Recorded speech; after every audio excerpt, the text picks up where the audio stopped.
Selamat sore, perkenalkan nama saya Muhammad Krisna Adi Tantowi, NIM 20206212210. Di sini saya akan mempresentasikan mengenai proporsi dan skala.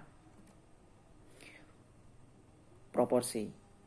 Proporsi merupakan suatu persamaan antara dua rasio di mana persamaan pertama dari keempat persamaan kedua adalah sama dengan persamaan ketiga dibagi persamaan keempat. Proporsi. Proporsi dibagi menjadi tiga. Yang pertama, proporsi material. Seluruh material bangunan di dalam arsitektur memiliki sifat elastisitas, kekerasan, dan daya tahan yang unik. Mereka semua memiliki batas kekuatan puncak yang tidak dapat dicapainya jika tidak dengan jalan memecahkan, mematahkan, atau meruntuhkan material tersebut. Karena tekanan-tekanan yang di dalam material yang berasal dari gaya gravitasi akan bertambah sejalan dengan ukurannya, maka seluruh materialnya pun memiliki dimensi-dimensi rasional puncak yang tidak dapat dilebihinya. Proporsi struktural yang kedua. Proporsi ini di dalam konstruksi arsitektur, elemen-elemen struktur dituntut untuk mampu membentengi ruang dan menyalurkan beban mereka melalui penopang-penopang vertikal ke sistem pondasi sebuah bangunan. Ukuran dan proporsi elemen-elemen ini terkait secara langsung dengan tugas-tugas struktural yang diembannya, oleh karenanya dapat menjadi indikator visual akan ukuran dan skala ruang yang dibantu ditutupinya. Yang ketiga, proporsi-proporsi pabrikan. Banyak unsur arsitektur yang diukur dan dibuat perbandingannya, tidak hanya bersifat-sifat serta fungsi strukturalnya saja, tapi juga oleh proses pembuatannya. Karena unsur-unsur ini dibuat secara massal di dalam pabrik, mereka memiliki ukuran-ukuran yang proporsi standar yang dikenakan padanya oleh para produsen perorangan maupun standar-standar industri. Sistem proporsi. Yang menjadi dasar utama seluruh sistem proporsi adalah perbandingan karakteristik suatu kualitas permanen yang disalurkan dari satu perbandingan ke perbandingan yang lain. Maka suatu sistem proporsi akan menghasilkan sebuah rangkaian hubungan visual yang konsisten antara bagian-bagian dari sebuah bangunan. Begitupun antara bagian-bagian tersebut dengan keseluruhannya, meski hubungan-hubungan ini bisa jadi tidak dipahami secara langsung oleh pengamat awam. Teori-teori proporsi. Yang pertama, penampang Amos atau golden section. Golden section dapat didefinisikan sebagai perbandingan antara dua buah penampang garis atau dua buah dimensi suatu sosok bidang, di mana bagian yang lebih kecil dari keduanya berbanding dengan yang lebih besar, sementara yang bagian yang lebih besar tersebut berbanding dengan jumlah keduanya. Secara aljabar, hal ini dapat diekspresikan melalui persamaan antara kedua perbandingan tersebut.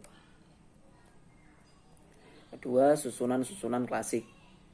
Susunan klasik dimaksudkan yaitu susunan arsitektur klasik yang juga dalam perancangannya menerapkan sistem proporsi.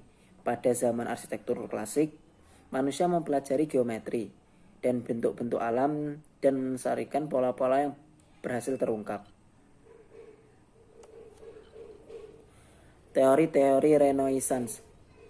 Arsitektur Renaissance secara umum memperlihatkan sejumlah khas arsitektur antara lain: A. Munculnya kembali langgam-langgam Yunani dan Romawi serta bentuk tiang langgam Dorik, Lonik, Korintia, dan sebagainya.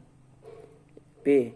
Bentuk denahnya sangat terikat oleh dalil-dalil yang sistematik, yaitu bentuk simetris, jelas, dan teratur dengan teknik konstruksi yang bersahaja. C. Terjalin kesatuan gerak dalam berarsitektur, yakni kesatuan gerak, nalar, dan gerak rasa.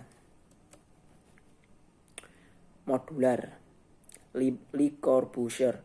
mengembangkan sistem proporsinya yang bernama modular. Dalam hal ini, modular membahas tentang ruang gerak manusia dalam berbagai sisi dan juga mengungkapkan proporsi-proporsi tubuh manusia. Selanjutnya antropometri. Antropometri merupakan bidang ilmu yang berhubungan dengan dimensi tubuh manusia. Dimensi-dimensi ini dibagi menjadi kelompok statistika dan ukuran persentil. Manusia memakainya untuk mengurangi timbulnya akibat adanya kesalahan desain. Selanjutnya skala. Skala merujuk pada bagian kita memahami atau menilai ukuran suatu hal dalam kaitannya dengan hal lain. Oleh karenanya, dalam menghadapi persoalan skala, kita selalu membandingkan satu dengan yang lainnya. Skala visual.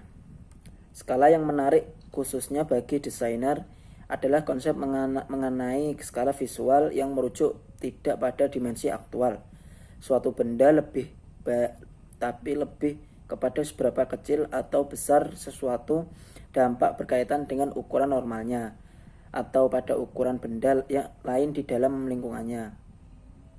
Selanjutnya skala manusia. Skala manusia dalam arsitektur didasarkan pada dimensi dan proporsi tubuh manusia. Di bagian proporsi, antropometro telah disinggung bahwa dimensi-dimensi kita bervariasi dan sebaiknya tidak digunakan sebagai suatu alat ukur yang mutlak. Namun kita dapat menghitung ruang yang lebarnya sedemikian rupa sehingga kita dapat menggapai dan menyentuh dinding-dindingnya. Serupa halnya dengan dapat menilai ketinggiannya jika kita dapat menggapai dan menyentuh bidang langit-langit di atas kepala kita. Ketika kita tidak mampu lagi melakukan hal ini, kita harus lebih mengandalkan aspek visual kita dibandingkan petunjuk-petunjuk nyala demi memberikan kita rasa akan skala sebuah ruang. Perbandingan skala. Yang terakhir, perbandingan skala. Pada dua halaman ini terdapat struktur-struktur arsitektural dari berbagai periode dan tempat bersejarah yang digambar dengan skala yang serupa. Persepsi kita mengenai seberapa besar suatu benda atau suatu tempat adalah selalu relatif terhadap lingkungan dan ukuran yang biasa kita rasakan. Sekian dari saya, Muhammad Krisnadi Tantowi. Selamat sore.